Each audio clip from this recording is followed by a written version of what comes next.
बिस्मिल्लाहिर्रहमानिर्रहीम। अस्सलाम वालेकुम नाज़रीन, आप यूट्यूब चैनल देख रहे हैं। मैं इमरान ख़ान हूँ। इम्पॉर्टेंट हैं ख़बरें दो चार। एक तो सऊदी अरब को लेकर पाकिस्तान के अंदर सहाफ़ियों में और सियासतदानों में एक अजीब व गरीब किस्म की सूरत हाल बन रही है। पाकिस्तान तहरीक इंसाफ का इसमें क्या मौक़िफ़ होना चाहिए या अपोजिशन इस पर क्या स्टांस लेगी, वो भी मैं आपको बताता हूँ। लेकिन पहले इमरान खान साहब ने जब से वो जेल गए हैं, पहली मरतबा उन्होंने आसिम मुनीर साहब पे कुछ इल्ज़ामात अब बराह रास्त लगाए और उन्होंने कहा कि ये आसिम मुनीर साहब ने किया है। इससे पहले इमरान खान साहब जब भी बात करते थे तो वो गोल बात करते थे, वो एक मार्जिन रखते थे। लेकिन अब उन्होंने फील्ड मार्शल आसिम मुनीर के लिए वो मार्जिन ख़त्म किया। कुछ अर्सा पहले उन्होंने मार्शल लॉ, आसिम लॉ, इन चीज़ों का जिक्र शुरू किया था। अब चार चीज़ें उन्होंने बड़ी कैटेगोरिकली कही हैं इमरान खान साहब ने और डायरेक्ट इल्ज़ाम लगाया कि ये आसिम मुनीर साहब ने किया। नंबर एक, उन्होंने ये कहा कि जी इनको 10 साल इक़्तिदार की ख्वाहिश है और उसके लिए मिसाल दी कि जैसे ये ख्वाहिश थी याया खान को, वैसे ही आसिम मुनीर साहब को भी है। एक तो इमरान खान साहब ने ये बात डायरेक्टली कही। दूसरा, उन्होंने कहा कि जो 9 मई है उसका उन्होंने पूरा इल्ज़ाम आसिम मुनीर साहब पे डाला। जैसे एस्टेब्लिशमेंट ये इल्ज़ाम इमरान खान साहब पे डालती है, ऐसे ही इमरान खान साहब ने कैटेगोरिकली कहा कि जी Asim Munir is responsible for this, और आसिम मुनीर साहब ने ये खुद करवाया और ये पाकिस्तान तहरीक इंसाफ को क्रश करने के लिए करवाया।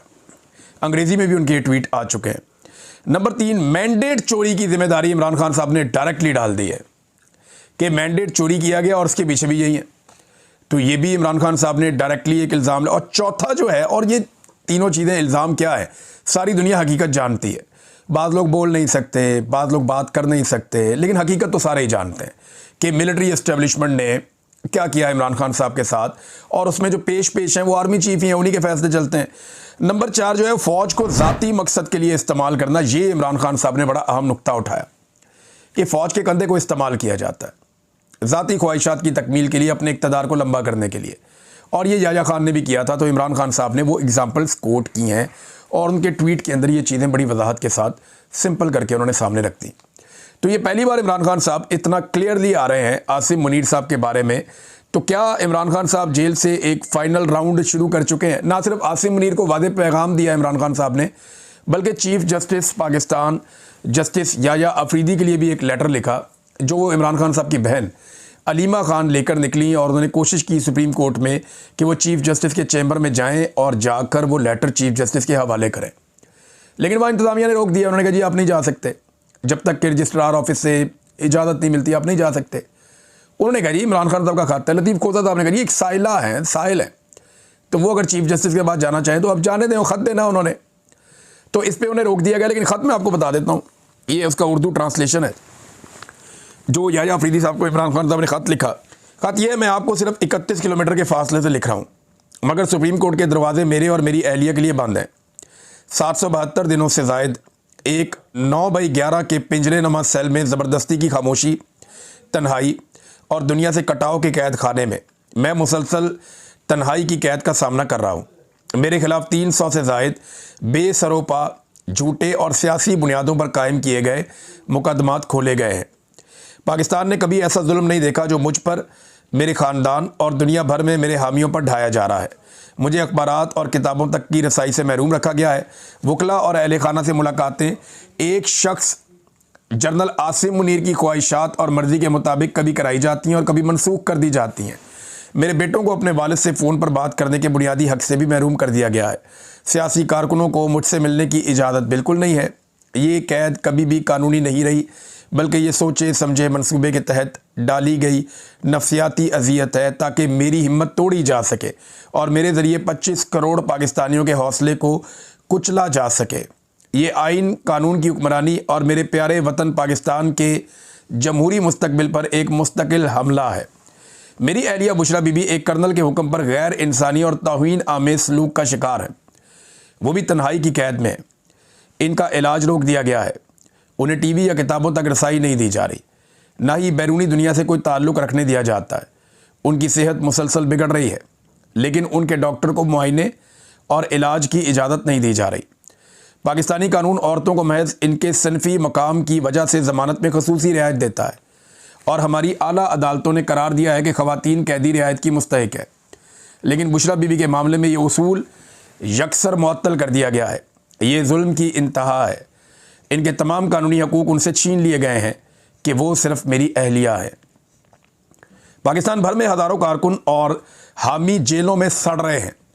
इनमें से कई को अगवा किया गया, तशद्दुद का निशाना बनाया गया और आईनी ज़मानतों की सरीह खिलाफ वर्जी करते हुए फ़ौजी अदालतों में मुकदमात चलाए गए। बैरिस्टर अहसान नियाज़ी को फ़ौजी हुकाम ने उठाया, अजियत दी और महज मेरा भांजा होने के जुर्म में 10 साल कैद की भयानक सज़ा सुनाई। मेरी बहनों को नाइंसाफ़ी से कैद किया गया। मेरे भांजे शहरयार और शेरशाह का भी नाहक उन्हें कैद का शिकार किया गया। मेरे ख़ानदान के साथ होने वाला ये जुल्म पाकिस्तान की तारीख़ में ऐसी मिसाल नहीं मिलती। अदालतें जो आज़ादी की ज़ामिन होनी चाहिए, उन्हें पाकिस्तान की सबसे बड़ी सियासी जमात को कुचलने के लिए हथियार बना दिया गया है। इन सब ज़ालिमाना हरबों के बावजूद, मेरी अपनी कैद और तमाम आवाज़ों को दबाने के बावजूद पाकिस्तान तहरीक इंसाफ ने 8 फरवरी 2024 के इंतखाबात में तारीख़ी कामयाबी हासिल की। लेकिन अवाम का मैंडेट एक ही रात में चुरा लिया गया। जमहूरियत को मजाक और आइन को शहीद कर दिया गया। इस धांधली की तौसीक और मोहर तस्दीक कॉमनवेल्थ 2024 की लीक होने वाली रिपोर्ट ने कर दी। नाम नहाद 26वीं आइनी तरमीम को इस इंतखाबी डकैती को कानूनी जवाब देने के लिए इस्तेमाल किया गया, जबकि उसके खिलाफ दायर दरखास्तें आज भी आपकी अदालत में इल्तवा का शिकार है। अब 26वीं आइनी तरमीम के बेनिफिशरी हैं ये चीफ जस्टिस, और इमरान खान साहब उसी चीफ जस्टिस को 26वीं आइनी तरमीम के बारे में लिख रहे हैं। देखें ना कैसी पाकिस्तान की बदकिस्मती है कि जो 26वीं आइनी तरमीम का बेनिफिशरी है वो कैसे 26वीं आइनी तरमीम के खिलाफ दरखास्त लगने देगा। पूरा निज़ाम जकड़ के एस्टेब्लिशमेंट ने यरगबाल बना लिया है, लेकिन इमरान खान साहब फिर भी ये दरवाज़ा खटखटा रहे हैं, इस दीवार के साथ सर मार रहे हैं कि मैं यहाँ से इंसाफ हासिल करूँगा। इस्लामाबाद हाई कोर्ट के मशकूक रवैये के तहत उसके चीफ जस्टिस सरफराज डोगर ने जानबूझकर मेरे अलकादर ट्रस्ट और तोशाखाना रिवीजन मुकदमात को समाअत के लिए मुकर्रर नहीं किया। बहरहाल अब ये ख़त इमरान खान साहब ने लिखा है तो ख़बर आई है कि 25 सितंबर को तोशाखाना वाला बाद में होगा, लेकिन क्योंकि उसकी वो चाहते हैं इमरान खान साहब के वो केस लगे और नीचे से वो उनको इंसाफ मिले। लेकिन जो अलकादर यूनिवर्सिटी वाला केस है वहाँ तो वो सज़ा की मुअत्तली चाहते हैं। अलकादर यूनिवर्सिटी वाले केस में उनको ज़मानत मिल सकती है। अगर उन्हें ज़मानत मिल गई तो इमरान खान साहब फौरी तौर पर रिहा हो सकते हैं। लेकिन देखिए तरीका वारदात क्या है कि अलकादर वाला केस तब सुना जाएगा जब तोशाखाना 2 के अंदर सज़ा हो जाएगी। जब तोशाखाना 2 में सज़ा हो जाएगी फिर अलकादर केस सुना जाएगा।